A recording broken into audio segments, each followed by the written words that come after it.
بتقوى الله. وقال تعالى: يا أيها الذين آمنوا اتقوا الله حق تقاته ولا تموتن إلا وأنتم مسلمون.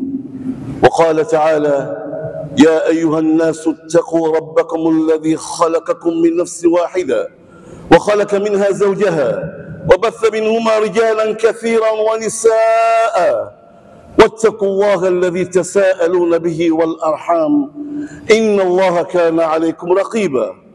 وقال تعالى: يا أيها الذين آمنوا اتقوا الله وقولوا قولا سديدا يصلح لكم أعمالكم ويغفر لكم ذنوبكم ومن يطع الله ورسوله فقد فاز فوزا عظيما. اللهم اجعلنا من الفائزين. آمين آمين. Baadakum hamidi Allah subhanahu wa ta'ala na kumtakia rehema Mtume Muhammad sallallahu alayhi wasallam na familia yake na wasahaba zake na wafuasi wake na wale wote ambao watafuata mwenendo wake mpaka siku ya Kiyama. Kwanza kabisa, ndugu zangu wa Kiislamu, na kuhusieni kama ninavyojihusia nafsi yangu kuwa na takwa. Nimezitaja aya tatu ambayo aya hizi zote mara nyingi kama si mara zote Mtume Muhammad sallallahu alaihi wasallam katika hutuba zake akizisoma, aya ambazo kila mmoja wetu anatakiwa azifahamu, azijue na azifanyie kazi. Nitafsiri moja katika hizo ambayo inasema: ya ayyuhalladhina amanu taqullaha haqqa tuqati, enyi mlioamini mcheni Allah ipasavyo. Nini maana kuwa kumcha Allah ipasavyo? an ta'amala bima amaraka Allah wa an tajtaniba fima nahaka fi adh-dhahir wal batin. Ni yule mtu kujitahidi sana kuyafanya yale ambayo Allah subhanahu wa ta'ala amemwamrisha na kujitahidi sana kujiepusha na yale anayokataza kwa siri na kwa dhahiri. Anapokuwa mbele za watu, watu wanamuona, wanamfahamu, basi hamuasi Allah subhanahu wa ta'ala, na anapokuwa peke yake vile vile basi hatafuti wanawake wala ulevi wala chochote. Katika hali zote mbili za siri na mbele za watu dhahiri, basi anajitahidi kuyafanya yale ambayo Allah subhanahu wa ta'ala amemwamrisha, na anajitahidi kwa uwezo wake wote kujiepusha na yale ambayo anamkataza. Upande wa pili wa aya nasema: wala tamutunna illa wa antum muslimun, wala msife isipokuwa mnakufa aliyekuwa Muislamu. Na ukitizama aya, kaanna al-insan yakhtar kayfiyat mautihi, kana kwamba mtu anachagua namna kufa.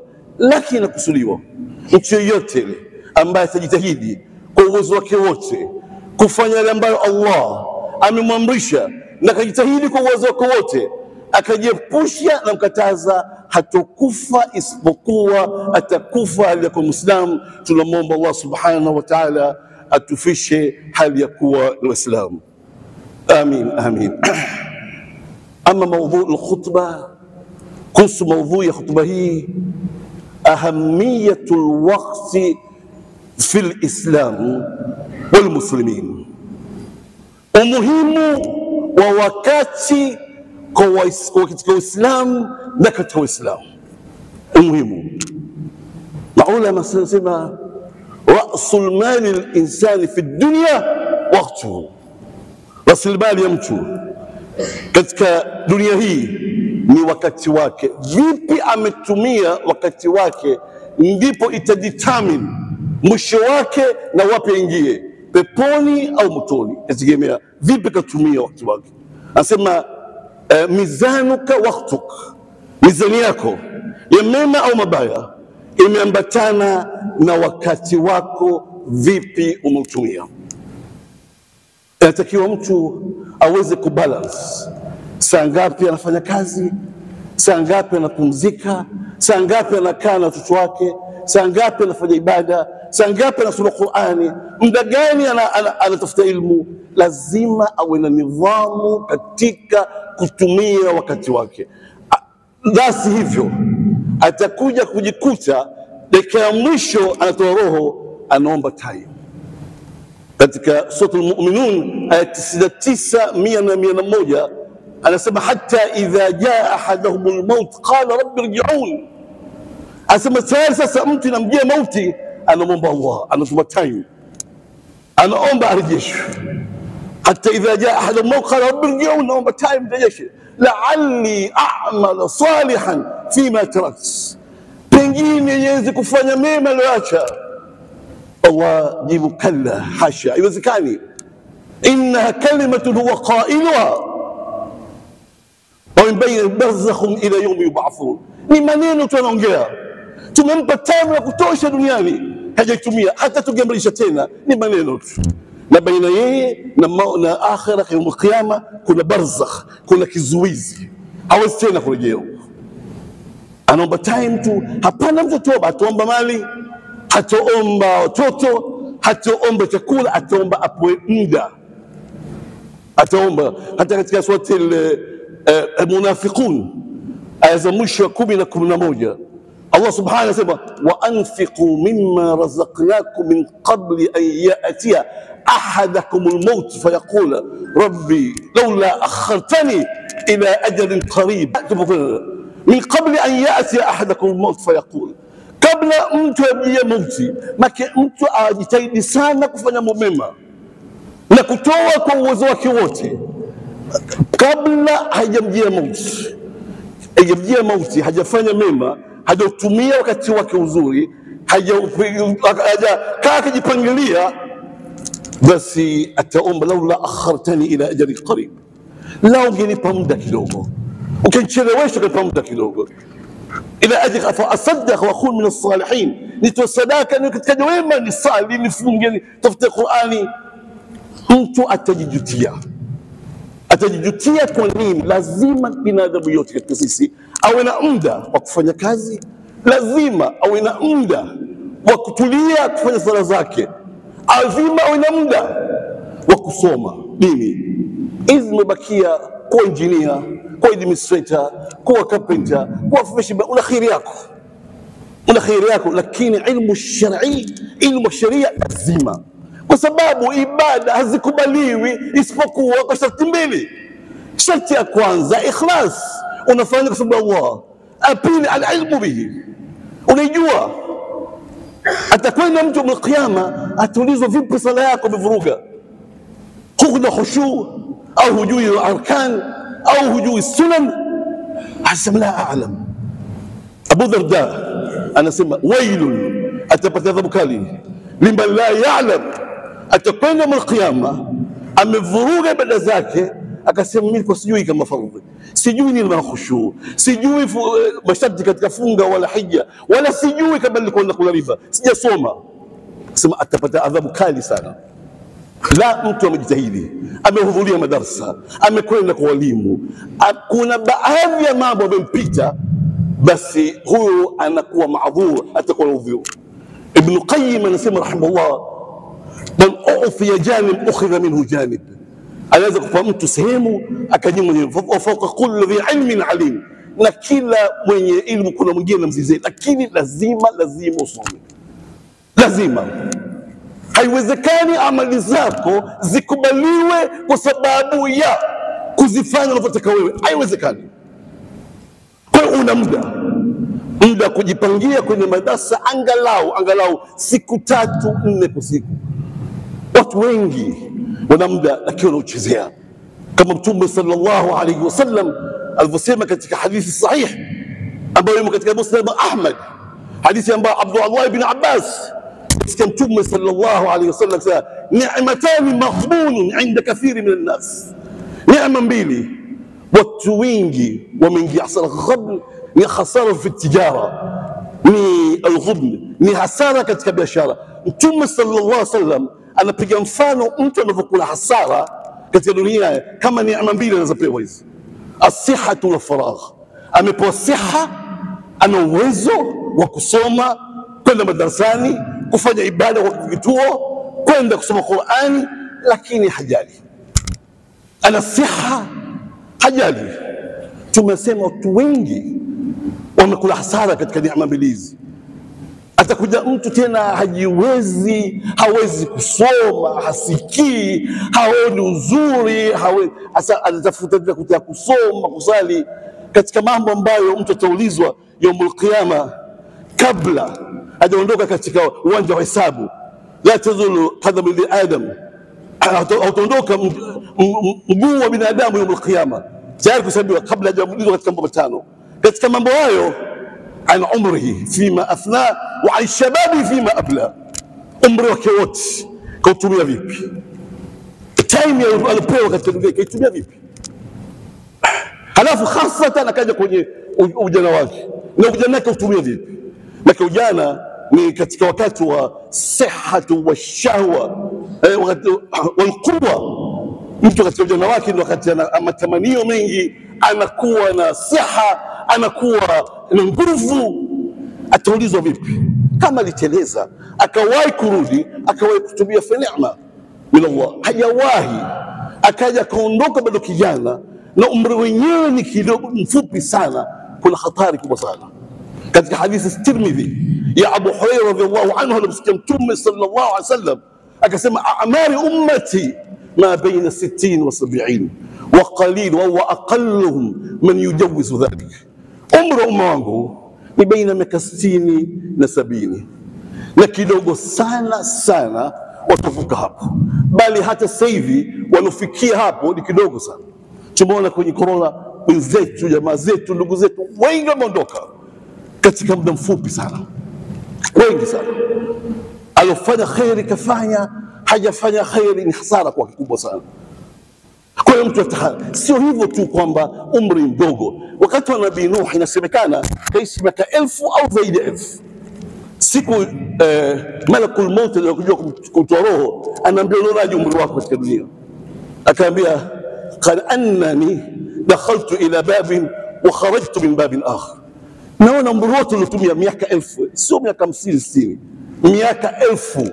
Sasa naona kama nimeingia kwenye nyumba, kwenye mlango, nimetoka kwenye mlango mwingine. Anaona mpita haraka. Seuze katika wakati huu ambao time inakwenda haraka sana.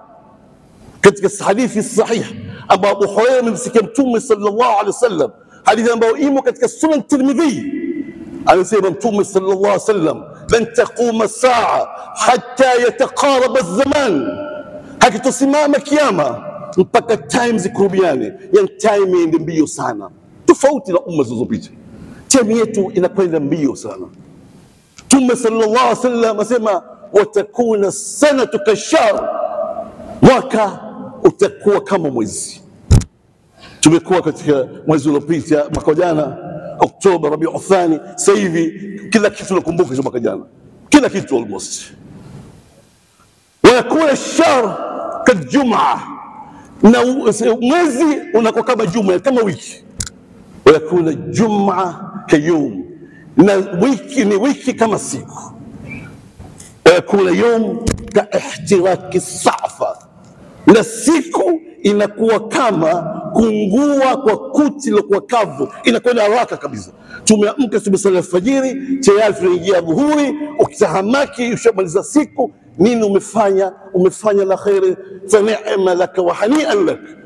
Ikiwa umefanya khairi basi ni hongera kwako, ikiwa umefanya shari ni balaa kubwa mbele Allah subhanahu wa ta'ala. Mtu tahadhar sana sana na wakati wake, hakikishe ana muda kufanya kazi, ana balance yake, ana muda kusoma lazima, otherwise vinginevyo amali zetu zikubaliwi. Una muda wa kukaa na watoto wako na mke wako kuwafanyia badili, na ana muda vile vile wa kukaa akaitathmini nafsi yake, na kukaa akaipima nafsi yake. Umar bin Khattab radhiallahu anhu anasema, hasibu anfusakum qabla an tuhasabu, isabu nafsi zenu kabla hamjahesabiwa, na zipimieni kabla hamjapimiwa. Kwa hiyo mtu tahadhari sana sana. Sasa hivi imekuwa kupoteza muda jambo la kawaida kabisa. Social media, mitandao ya jamii, ni watu wa psychology wanasema ni silent killers, professional killers. Wanasema hii mitandao ni wauaji wa kimya, wataalamu kabisa. Mtu kama tahadhari, simu zina faida nyingi. tunasiliana, tunafanya reference. Zamani nilifanya reference bila tafuta vitabu 4-5. Sasa hivi kwenye simu kila kitu unapata reference. Lakini wakati huo unaweza kujikuta umetumia masaa, umepoteza muda, hamna hasa hizi Instagram, Facebook, Twitter, hizi hata na TikTok. Anaweza mtu akakutumia kitu cha maana, lakini kwa sababu inakuforce uingie katika vitu ambavyo havijahusu. Kuzama na wake Ariyat wa Kauchi, kuzama mambo kwa maana, nyimbo mtu bora aziblock. Na hiyo WhatsApp basi achague. Akiona makundi hana maana, mtu hana maana, mtembezi afblock. Asipoteze mtu muda wake. Atakuja mtu kujuta siku ambayo majuto hayotofaa kitu. أقول قولي هذا وأستغفر الله لي ولكم ولسائر المسلمين فاستغفروه إنه هو الغفور الرحيم وادعوه إنه هو البر الكريم. علم بالقلم علم الإنسان ما لم يعلم والصلاة والسلام على خير الأنبياء والمرسلين وبعد. يقول عمر بن الخطاب رضي الله عنه: إنما أنت أيام إذا ذهب يوم ذهب بعضك. Umar bin Khattab radhiallahu anhu anasema, wewe kama ni wewe unavyombwa ni masiku tu. Wewe kama ni wewe basi ni masiku tu. Ikitoka siku moja kaondoka, basi umeshaondoka baadhi yako. Yaani umri wako ukiondoka na hujafanya la maana, basi hapana kitu cha kufanya. Ni hatari sana. Binadamu wewe ni wakati. Ukipoteza wakati wako hujafanya la maana, basi kuna hatari. Hasan al-Basri katika tabi'in alikuwa ni zahid, alikuwa ni alim. Anasema adraktu aqwaman, nimekutana na watu, nimediriki watu, kanu ala awqatihim ashaddu hirsan minkum ala dananirukum wa darahimukum. Asema nimediriki watu, mkutana na watu ambao wanamwogopa Allah subhanahu wa ta'ala, wanajua nini wakifanya na nini wakibaya. Asema walikuwa wanatahadhari sana na wakati wao kuliko nyinyi mnavyokuwa tahadhari sana na mali zenu, dananir wa darahim. Wakati kutumika watu hapa sasa hivi zaidi ya akili yake mtu, saa ngapi atachuma shilingi ngapi, atasave ngapi, la sio haramu, lakini saa ngapi vile mizan hasanatak itakuwa katika itakuwa nzito. Nini umefanya? Saa ngapi umepanga wapi ni sali maghrib, isha, malasiri kwa jamaa, wapi umepanga? Muhimu sana. Sio haramu kutafuta dunia, lakini haram ikiwa sasa umebezi zaidi kwenye dunia kuliko akhira. Kwa sababu dunia hata kama hujajitahidi sana utarusikiwa tu, lakini akhira huwezi kuingia peponi kama hujatumia time vyako vizuri na kujitahidi. Ibn Uthaymeen radhiyallahu anhu anasema, anasema nitahadharisha sana man dhahaba yawmahu, anasema ikapita mtu siku yake, walam yuntij shay'an nafi'an, na hata hajaleta tija kitu chochote ambacho kenye manufaa katika maisha yake, an yadkhula au an yudrikahu qawl Allah ta'ala, aingie katika maneno Allah subhanahu wa ta'ala sema, wala tuti' man aghfalna qalbahu an dhikrina wattaba'a hawahu wa kana amruhu furta. Na wasiwasi ataingia mtu katika ambaye Allah sema usije ukamtii yule ambaye moyo wake umeghafilika katika kutaja sisi, katika kusoma Qur'ani, katika kufuata dini, yule ambaye mtu wake amepoteza, hafanyi la maana kwa sababu akhira, ima hafanyi chochote ambacho kina faida duniani wala akhira, au amebezi kwenye dunia tu. Anasema na wasiwasi kwamba ataingia kwenye hii, na nitatahadharisha kwamba ataingia kwenye hii. Asema la tuti man aghfalna qalbahu an dhikrina, usije ukamfuata na ukamtii mtu ambaye ameghafilika na dini, ameghafilika, wattaba hawahu. Sasa yeye anafuata matamanio ya nafsi yake, kama kuzimi, kama kupoteza muda kwenye mitandao ya jamii, kama kukaa kwenye vijiweni na kupoteza muda katika social media na mengineyo, basi anasema hatari kuingia hivi. Wakana amruhu furuta, bimaana wakana amruhu halakan wa khasara, itakuwa mambo yako yote ni mwenye kuangamia, ni mwenye kukhasirika. Namalizia hotuba hii kutahadharisha na kutahadharisha sote kwamba tuwe na muda wa kupanga mambo yetu ya lazima ambayo ibada zetu kusoma Qur'ani na tafsiri yake lazima kwa kila mtu, na vile vile kutafuta ilmu lazima, na kuwa na muda na familia yake na watoto wake. Maadili yamepungua sana kwa sababu hatuna muda wa kukaa na familia zetu. Tuombe Allah subhanahu wa ta'ala atuonyeshe la haki na tuweze kulifuata, na atuonyeshe la batil tuweze kujiepusha. اللهم صل وسلم على محمد وعلى آل محمد كما صليت على إبراهيم وعلى آل إبراهيم، وبارك على محمد وعلى آل محمد كما باركت على إبراهيم وعلى آل إبراهيم إنك حميد مجيد. اللهم انصر الإسلام وعز المسلمين. اللهم انصر إخواننا في فلسطين عامة، وفي غزة خاصة، وفي اليمن والسودان وسوريا، في كل مكان. اللهم انصرهم ولا تنصر عليهم، كن معهم ولا تكن عليهم. اللهم حرر أسر المسلمين ومسجد الأقصى من اليهود والكفار وأعداء الإسلام. اللهم ارزق أمراءنا ورؤساءنا العدل والبر والتقوى.